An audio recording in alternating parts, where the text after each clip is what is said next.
Hi, this is Josh Marshall from TPM. This is the setup for Monday, May 21st, 2012, and today we're talking about the class divide within the Democratic Party.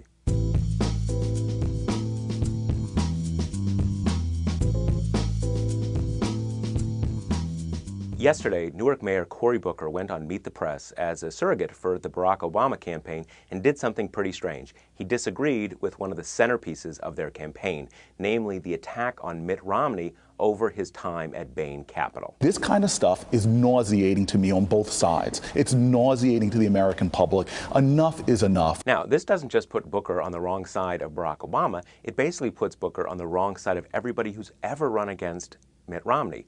Going back to Teddy Kennedy back in 1994, other Democrats in Massachusetts in 2002, and even Republicans who ran against Mitt Romney in 2008 and 2012. This has caused a big firestorm online, on social networks, everywhere, from Democrats pushing back against Cory Booker. But here's the key to understand this. This was not a mistake. This was not a gaffe. This was not something that Cory Booker got backed into by David Gregory on Meet the Press. Throughout his career, Booker has relied heavily on the financial sector and Wall Street in particular. Remember, Newark is right across the Hudson River from New York City. So that's one base of support that Booker has to protect. Another one is national media elites, the kind of people who run Meet the Press. These people tend to be socially progressive, but fairly either libertarian or conservative on economic issues. So seeing the president beat up on Mitt Romney because he was involved in private equity work and shut down factories and so forth, that is not something that sits particularly well with these people. There's a third point that's well to remember.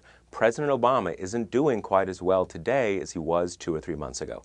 And Cory Booker may be going on Meet the Press as a surrogate for Barack Obama, but Cory Booker is the chief surrogate for another candidate, Cory Booker. Booker has a future statewide race in New Jersey he's got to think about. He's got to think about how he's going to fundraise for that race.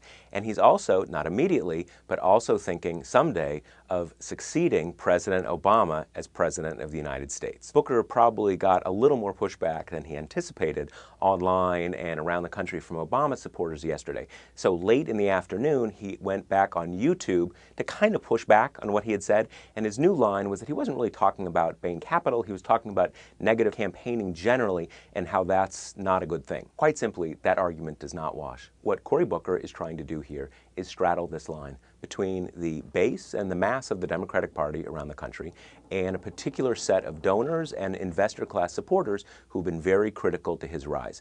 What we're going to see over the next week is whether he's able to straddle that divide. This is Josh Marshall from TPM, and we'll talk to you next week.